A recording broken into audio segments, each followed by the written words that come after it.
Before we begin, I just need to warn you. This is a hard listen at times. The episode contains graphic descriptions of sex and allegations of sexual abuse. How are you? I'm good, how are you? I'm alright. Our journey into the world of comics has led us to a woman in Atlanta in the United States. She's recently moved house and came across an old digital camera. She thinks there's something important on it, and so plugs it into her computer. And she finds dozens of images of her and Neil Gaiman. Some intimate, some sexual even. Photos she says he told her that she shouldn't have. She creates a new folder and calls it Evidence, and files away the images. Maybe one day I'll be able to tell that story, she thinks. Maybe one day I'll get a call, an email. One day, maybe. A week later, my email landed in her inbox. She says the two events, finding the camera, the email, set off an emotional storm, and so she agrees to talk. But she's cautious. To verify my identity, she asks me to send her a photo of me holding up an email she sent me. I never wanted any of the stuff he did to me, including the more violent stuff. But I did consent to it, you know. She's now in her late 30s, but the story she tells us dates back 20 years and hinges on the same allegations as Scarlett: consent, rough sex, emotional manipulation, exploitation. All the he said, she said, grey areas that made the New Zealand police so wary of pursuing Scarlett's criminal complaint. It's such a murky line, and it's also part of why it's hard for me to talk about, and it's not something that I bet, like, during the Me Too movement, I was like, I don't have a leg to stand on. I don't have, like, video proof of this, you know, that it didn't happen. She sends me many photos of her and Neil Gaiman, emails between them, and contemporaneous chats she had with friends about him. And she agrees to be recorded. She says she's repelled by the idea that her name will be forever linked with his, and so we aren't using it. She says we can use her first initial, K. Neil Gaiman's position is the two of them were in a 2-year romantic relationship, which ended many years ago, and they have exchanged hundreds of emails over the years. According to his position, this correspondence in no way demonstrates any repulsion, and that he never engaged in any non-consensual sexual act with her. I'm Paul Caruana Galizia. And I'm Rachel Johnson. And from Tortoise, this is episode 4 of Master, The Fan.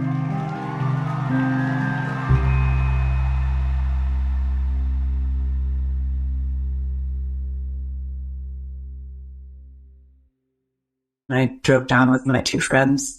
I don't remember what the signings were, but this was in fall 2003. Neil Gaiman's doing a book signing in Sarasota in Florida. Kay's in high school. She's a typical teenage fangirl, just 18, excited to meet her idol. He's around 43 years old.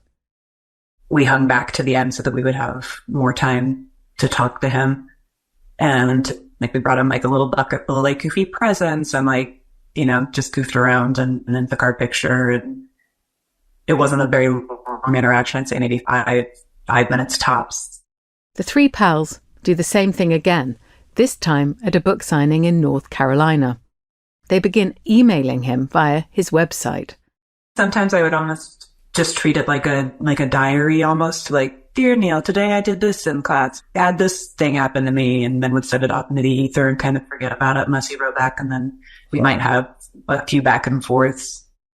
Sometimes Neil Gaiman would reply, light-hearted, casual. But the next summer, Kay and her girlfriends get an email. Neil Gaiman's coming to Florida to write. Would they like to come and have dinner? We were all very excited, of course, and drove down there and had dinner at a barbecue restaurant with him, I think. I remember I was excited and trying to not let there be too many awkward pauses. And that was all pretty benign. There may have been some like kisses on the cheeks when we said goodbye. 6 months later, there's another invitation to dinner. This time, 2 of them go along. Like, we had gone to an ice cream place after dinner, and we made a big deal of, like, pretending like it was his birthday because it was an American ice cream place, and these poor kids had to sing a song if they thought it was your birthday, and we were 18 or 20 at the time and thought it would be really funny if they had to sing, that kind of thing. Yeah. So we, faked that it was his birthday, and I remember... The friends go back to his house after the ice cream and the birthday jokes. Like, somehow it had been decided that we were going to spend the night. There was like a huge house, there were a ton of rooms, like, you can pick wherever you wanted to sleep, just stay here. Just after Neil Gaiman's gone to his room and Kay and her friend are still talking out on the porch, he comes back out as if he'd forgotten something, maybe. And said, "Do you guys want to go to bed with me?" The age of consent in Florida is 18, so they're legal. The question, so casually posed to these 2 young friends, do they want to go to bed with a married man in his 40s they've only met a couple of times, together? Well, this is how he sold it. "Oh, you guys said it was my birthday. This would be a great birthday present. You guys both came to bed with me." "No, thanks." And he said okay and went back to his room, and we kind of never talked about it. We were just kind of like, that was weird. So he asked them if they wanted to have sex and accepted their refusal. After Kay turns 20, though, things shift. The attention from Neil Gaiman, the intensity ramp up. She's literally in his sights. We exchanged phone numbers, and we would have chats on the phone, and one time he sent me a webcam. And the webcam thing, how did he broach that? Did he just say, this would be fun for us to talk? Yeah, it'd be nice to be able to see you when we talk. And of course, that was very flattering. And that probably went on for about 6 months or so. And then he came back, and he came to Orlando this time with like these express purpose to see me, and took me out to sushi and offered to buy me a drink. And that's when we slept together for the first time. He paid her attention, paid for drinks. They slept together. So Kay's sexual relationship with Neil Gaiman starts differently to how Scarlett says hers did. Both women were more or less the same age. They were both under his thumb, one as a fan and the other as a nanny to his child. But Kay's sexual relationship with him begins with a consensual act. Neil Gaiman's position is that there are no similarities between Scarlett's and Kay's accounts, but the way Kay describes that first consensual act seems very similar to Scarlett's allegations of sex with him, which we'll come to. He was saying the things like, you're so smart, you're so intelligent, I find myself falling in love with you, like, I really think the world of you, I want to be with you. Kay's been working at Disney World. Now she's studying and found work as a zookeeper. I was a broke college kid, and I started working at the LA Zoo out there. Elephants, mainly. Meanwhile, Neil Gaiman was blogging about his marriage, to fans and readers. This was his first, then. I was really shy, and I knew that I have a lot of, self-esteem issues. I got the feeling that he was ashamed of me, and he'd keep being like, I'm not ashamed of you. I'm like, well, but you don't tell anybody that we're dating. Like, nobody knows you have a girlfriend. You're still technically married. I feel like you don't value me. And he would be saying, like, I'm like a ship turning. It takes me a long time. Like, he bought me a book called, like, How to Understand the English, which, like, to be fair, there was quite the age and culture gap. Remember, Kay is his daughter's age. She's starting her adult life as his secret girlfriend. He's nervy about being around her in public.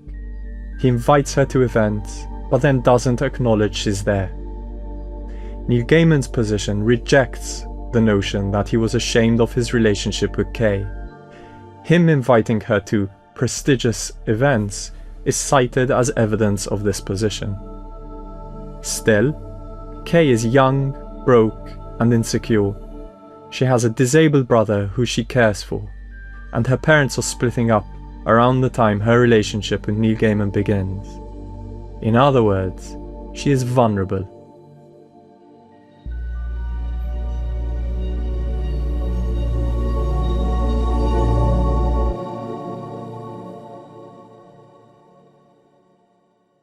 At this point, like, all of my worth is attached to, like, I am dating a famous person. Like, I am a zookeeper.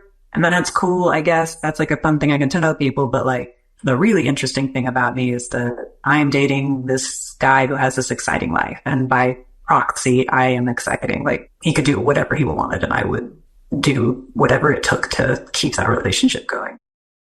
Whatever he wanted, whatever it took, from the start.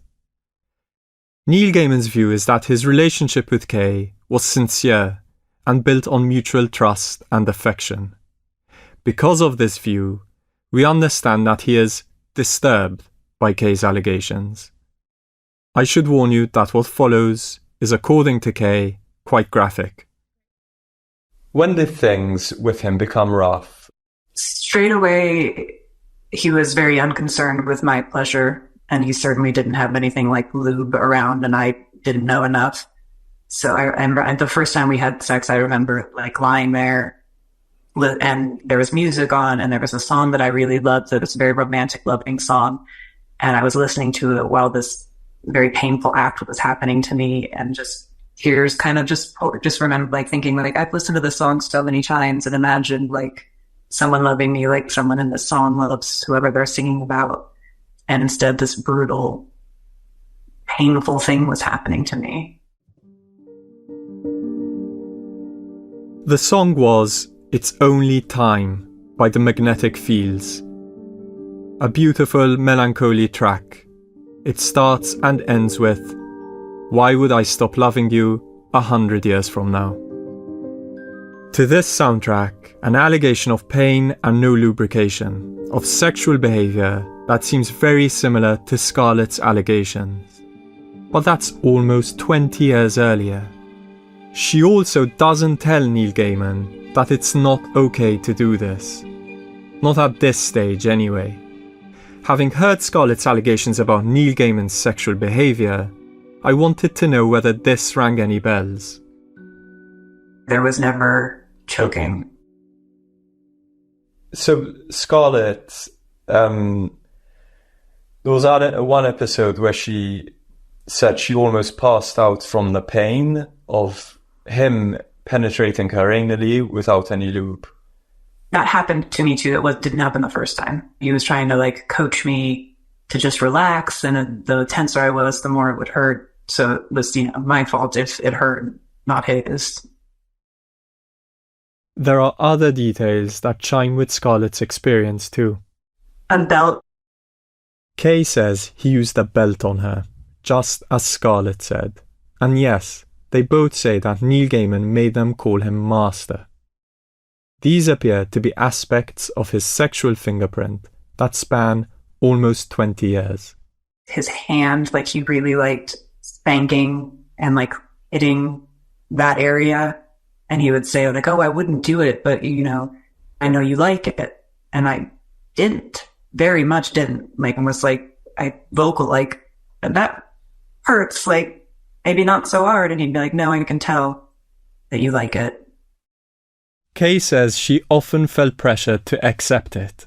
She says she felt that she had to submit to whatever he wanted, that she owed him, and he'd tell her she liked it. We understand that Neil Gaiman's position is that it is difficult to talk about this because it touches on something that is highly sensitive. But his position is that Kay found penetrative sex with him difficult and uncomfortable because of his body, so he did not press the issue with her. He would complain often, like, "Whenever I come to see you, you don't have sex with me enough."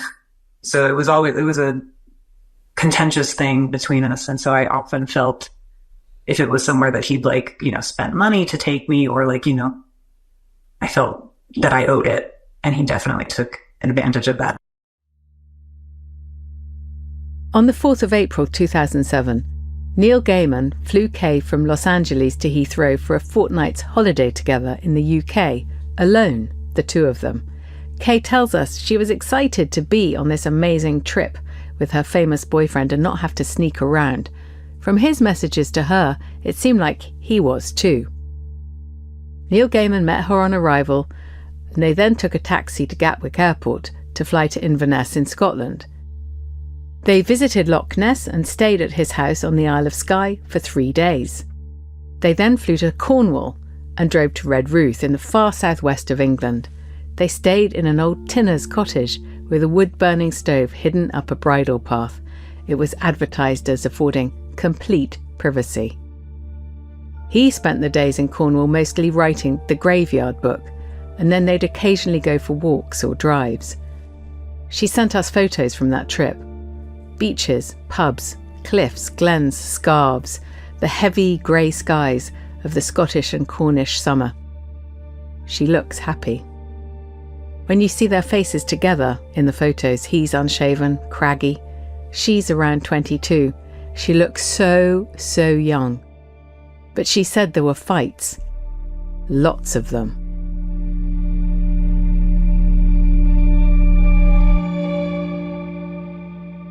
There were a lot of arguments. There was a lot of roughness that I felt compelled to take. What the photos also don't show is Kay's intimate agony. She told us that on that trip she had her period and then a bad urinary tract infection. I couldn't sit down. He would say, I want to fool around, and I would say, okay, we can fool around, but you can't put anything in my vagina. You just can't, because I will die. And it didn't matter. He did it anyway. He did it anyway, although you told him you were in pain. And very specifically said, you cannot put anything in me. Please don't. It will hurt very badly, and it will make things worse than they already are. Because I know for sure, I remember for sure in Cornwall saying those words out loud. It wasn't just a discussion about that hurts, because I can't remember if I said that hurts, don't do it, or please stop. I can't remember those other instances. I know we discussed it. I know it was a big part of why he would get upset at me. And I knew that it was something that I had to do to keep him around. It was expected of me. But in Cornwall, I remember because of that UTI, and it was so painful that I couldn't do anything. I couldn't enjoy the fact that I was in, or I was just in screaming agony. And I know I said it out loud then. On the 16th of April 2007, Neil Gaiman drove Kay to Heathrow for her flight back to Los Angeles. She says they stopped several times along the way so she could pee because of her UTI. She says it felt more painful because of the penetrative sex he allegedly performed on her without her consent. As to this specific allegation, Neil Gaiman's clear position is that it is false, and again, he denies any unlawful behaviour with her. He didn't respond to any other specific points or questions about this trip. Kay has never made a complaint to the police against Neil Gaiman, and so this allegation is very far from ever having been tested in court. An official crime survey for England found that 1.1 million adults experienced sexual assault in the year up to March 2022. 798,000 of them were women. During the same period, the police recorded only 75,000 sexual assault cases. That is, less than 15% of those experiences made it to the police. We asked Harriet Wistrich, a lawyer and the director of the Centre for Women's Justice, to listen to our interview with Kay.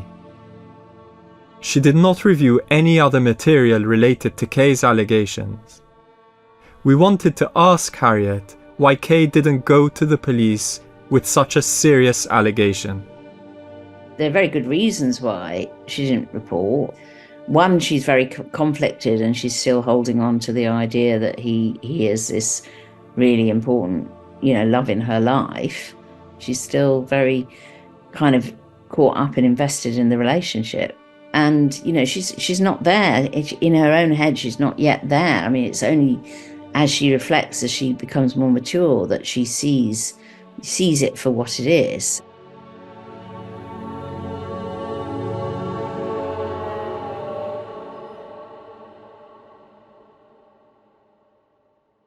Jennifer Robinson is an international lawyer and author of the book Silenced Women. We've come to her as we have two women who now allege they were abused, and we want to know, without specific reference to Neil Gaiman, what accountability the law can provide. Jennifer Robinson's thesis is, in summary, that laws are made by men and so tend to protect men. If you look at the history of the way that rape has been regulated, rape within marriage was not a crime because the understanding was that once you were married, it was a contractual relationship. Once you were married, then that was it. So if a husband beat and raped his wife, he could only be prosecuted for beating her, not for raping her, because there was no such thing as rape within the context of marriage. In the UK, there was no law against forced sexual activity within a marriage until as recently as 1992. A year earlier, a man known only as R had appealed against his conviction of rape by arguing that his victim was his wife, and so she'd provided ongoing consent through the contract of marriage. The court ruled, nowadays, it cannot seriously be maintained that by marriage, a wife submits herself irrevocably to sexual intercourse in all circumstances. Now, marital rape is considered as a sexual assault under the Sexual Offences Act of 2003, but myths around sexual assault still linger. There's still a belief that if you're in a relationship, however asymmetric, whatever happens is consensual if transactional. There's implied consent and a contract of some sort, then in fact you owe a man sex in return for dinner or holidays, for example. And it's just not true. Consent is for each and every act. And I think it's important that people remember that. But we see time and time again in front of juries, for example, that these old tropes of what was she wearing, had she had sex with this person before, had she had sex with other people before, what's her sexual history, these tropes you hear of, oh, she's doing it to take revenge or for fame or for financial gain. What woman has benefited from speaking out publicly? Women, Jennifer Robinson tells us, generally don't speak out because they're scorned, vengeful, or gold diggers. Women typically speak out because they want to warn other women and they want it to stop. Kay's relationship with Neil Gaiman ends during a trip to Orlando in Florida. Kay had a badly infected eye and didn't feel like going out. She wanted to have breakfast in, he didn't. They argued, and Neil Gaiman cancelled the rest of their hotel booking, changed his flight, and left for Minneapolis, where his then wife lived at the time. I followed him to the airport. I called my mom sobbing that Neil was breaking up with me and I had to get to the airport to talk him out of it. Bought a $500 ticket on his flight, got onto the plane, kneeled in the seat in front of him and was like, please don't do this, please don't break up with me. And he was not having it. He was like, somebody get her off the plane. They dragged me off the plane. I'm sobbing. It ended up refunding my ticket, I think more out of just please God, get this crying girl out of our face. And then I had to drive home to my dad's house, blind in one eye, because I didn't know what to do. And that was the end. Neil Gaiman's account is that he denies he demanded Kay be removed from the plane. He didn't respond to any other detailed points or specific questions about this trip. That scene on the plane, in which Kay ultimately walked off the aircraft, was in October 2008. In a chat dated the 24th of October, one of Kay's friends asks why she doesn't just break up with him. Kay replies, I don't know, adding, I'm now on Xanax because he says I need to control my temper. Xanax is a prescription tranquilizer used to treat depression, anxiety, and panic disorders.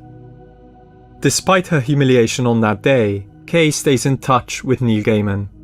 They exchange many emails up until 2022. But something in Kay had already begun changing. The shift in my thinking about my relationship with him began both as I got older and realized that 18-year-olds and 20-year-olds, when you're in your 40s, look like kids. Something about this, now that I'm looking back on it, is very wrong. And also, as the conversation, the Me Too stuff, and more of that stuff became more nuanced, that was when I was like, well, wait a minute, something like that happened to me. Neil Gaiman's position is that Kay's allegations against him are motivated by her regret over their sexual relationship. Yet his position is also that Kay's regret is evidentially deficient, because her emails appeared to him as genial, positive, and at times going back to 2010, flirtatious and solicitous. In support of this position, Neil Gaiman's account cites an email Kay sent him on the 16th of September 2017. The email says, "If I just happened to fly to the UK just very casually on a whim, you would tell me what hotel lobby to hang out in, right? My neglected loins are looking at cheap flight options even as I type this." When we asked Kay about this email, she provided us with the full thread. It shows that Kay's email was in response to one Neil Gaiman sent her, one that started their email exchange and contained only a photo of the actor David Tennant in costume for a Good Omens production. Kay says Neil Gaiman knew she fancied David Tennant, and that the reference to a hotel lobby in her email is to the lobby of whatever hotel that David Tennant was staying in. In fact, Neil Gaiman responds to Kay's email saying he'd give her the name of the actor's hotel if she sent him photos of her breasts and bottom. Kay declined. Neil Gaiman's position is that Kay would also email him asking for tickets to events and for career advice. In fact, Kay shared the following exchange herself. Kay emails Neil Gaiman to ask whether he can help her friends with tickets to a comic convention. He replies soon after, offering to help, and then volunteering that his new GF is the most beautiful person I've ever been with, which proves I am crazy, I guess. When Kay asks whether Amanda Palmer is okay with his new girlfriend, Neil Gaiman says yes, but unenthusiastic, because girl is young, beautiful, and could have been designed for me in bed. Kay asks Neil Gaiman for pictures of his new girlfriend. He sends Kay what he calls girl pics, photos of a woman she reminds us of Kay and Scarlett. We got in touch with her. She met Neil Gaiman at a screening. She was in her early 20s. They became lovers that night, and remained so on and off for the decade that followed. This woman recognized some of the sexual acts that I had heard from Kay and Scarlett, but was clear that it was always consensual between her and Neil Gaiman. She said that she loves, respects and cares about Neil Gaiman, that her experiences with him have been nothing but incredible and positive. She described him as a man who has helped her through difficult times. She is no stranger to those, having had a traumatic childhood.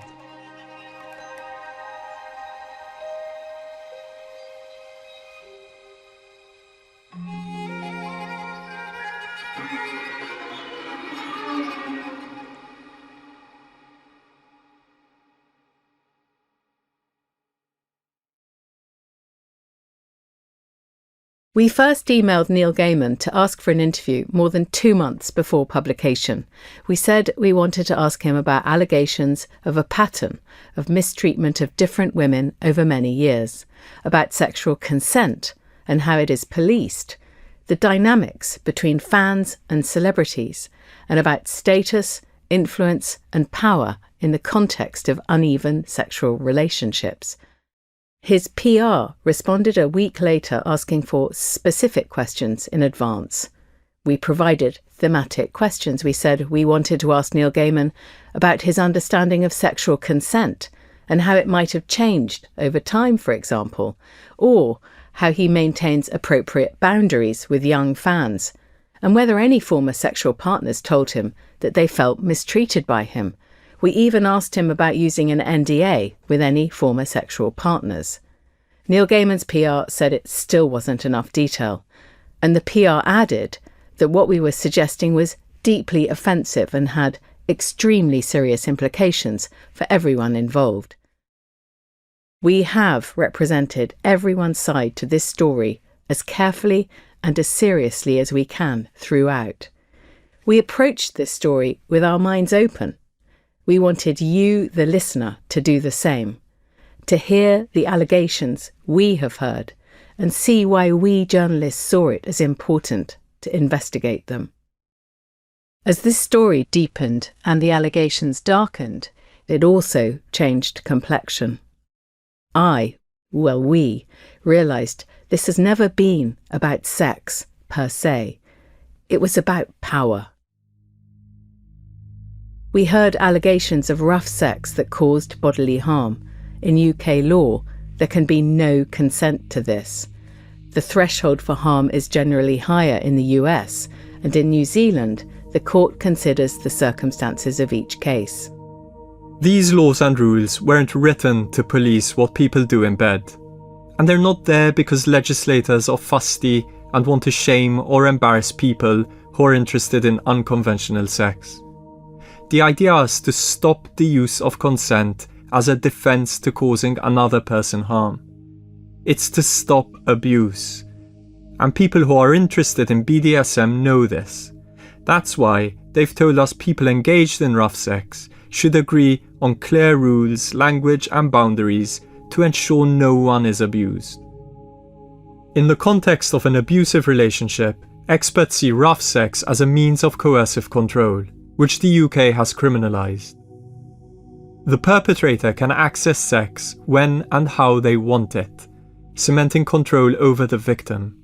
It sends the message, even with minor physical force, that the victim is the perpetrator's property.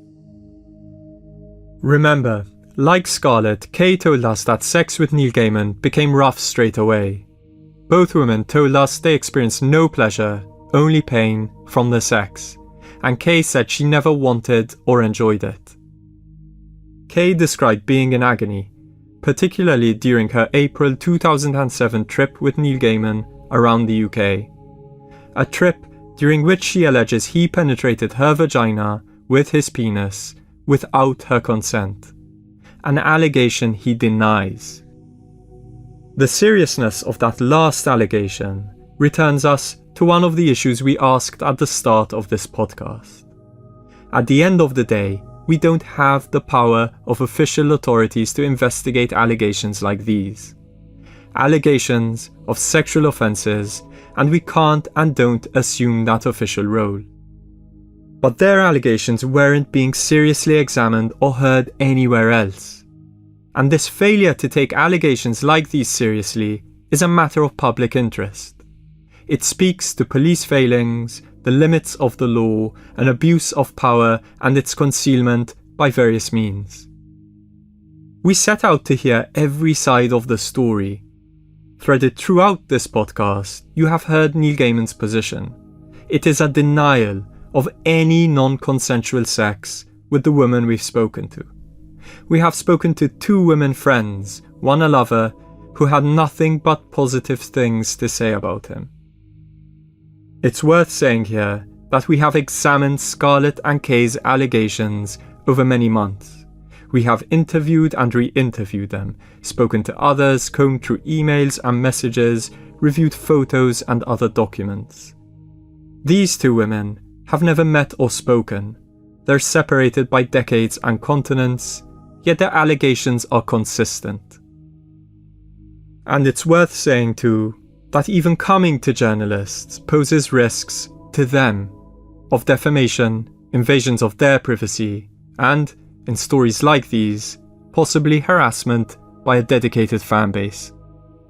As Jennifer Robinson explains about the general picture, people need to understand that the stories that reach the public domain are the tip of the iceberg because so few of these stories can be reported. It is so difficult for journalists to report these stories, and it's so difficult for women to come forward because of all these legal risks. It's a real barrier, and it means that so many of these stories are silenced, which in our view, is it is in the public interest for us to be able to report these stories.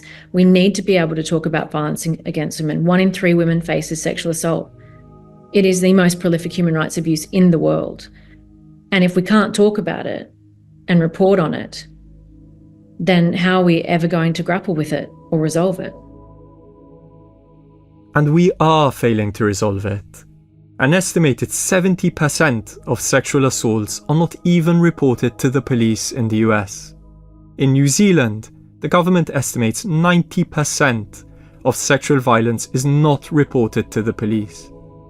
And it's a fraction of the small number of cases that are reported to the police that then go to court. Prosecutors will only take a complaint to court if they think there's a reasonable prospect of conviction. Often, they don't, because of evidential sufficiency grounds, because there were only 2 people in the room, or because the complainant continued their relationship with their alleged abuser, something that casts doubt in jurors' minds about the complainant's credibility. Of the sexual abuse complaints that do go all the way to court, conviction rates are lower than those for other crimes. And the public is onto this as a problem. The UK Victims Commissioner has said that rape has been effectively decriminalised. The wider picture makes Scarlett an exception in that she went to the police, but unexceptional in that the police told her they couldn't actively pursue her complaint.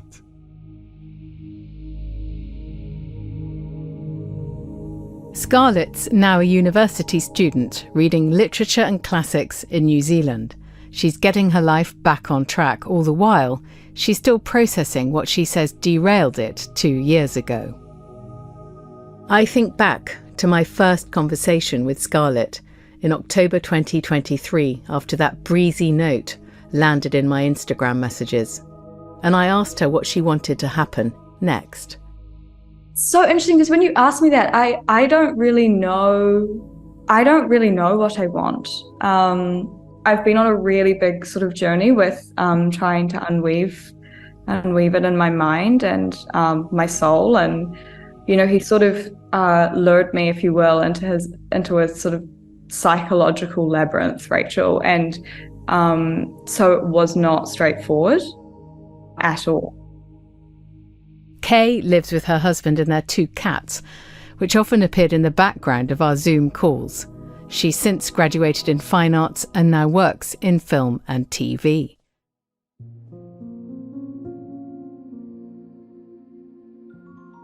So much of Scarlett, Kay and Neil Gaiman's story is to do with the way the law works when the concrete evidence it seeks is elusive or contradictory. The interesting thing is, this isn't a story about the clarity of the law. It's completely clear, and it's been that way for decades in the countries where Neil Gaiman's relationship with Scarlett and Kay played out. There has to be consent for every sexual interaction we have, and in the UK, you can't consent to sex that causes you actual bodily harm. There's no such thing as a blanket agreement that comes with being in a relationship. If you think about the way laws like that come about, it's often because social attitudes start to change. So first people start to think differently about sex and consent within marriage, for example, and then the law catches up with where they're at.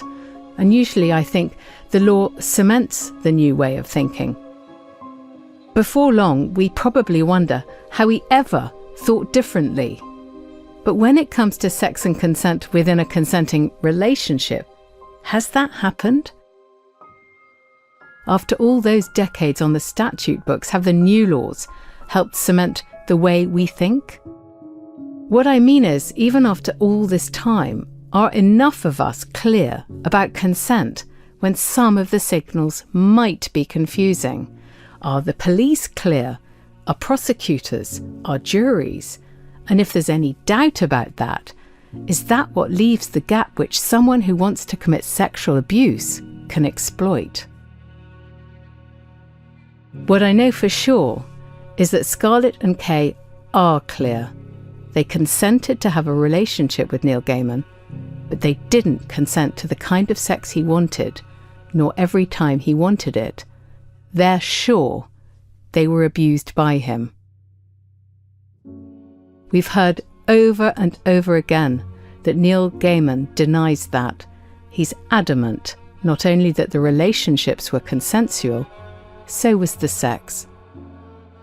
But in the end, the reason it's been so important to hear Scarlett and Kay's stories is that it's hard to think of another area of life where the law is black and white, but the thinking around it is shrouded in grey. In that fog, terrible things can happen.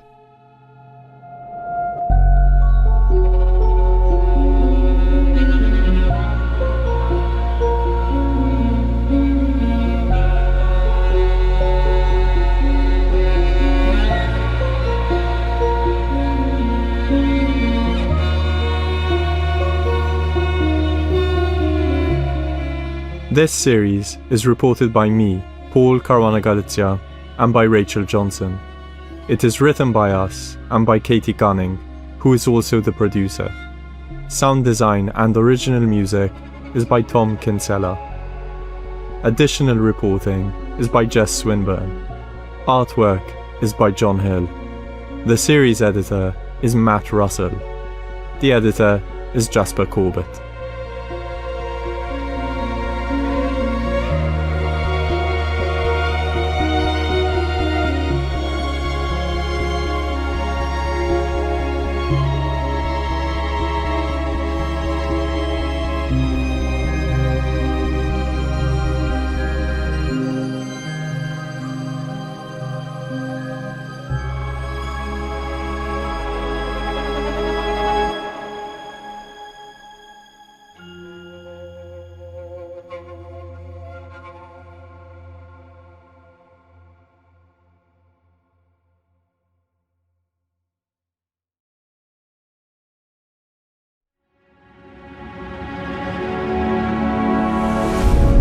Tortoise.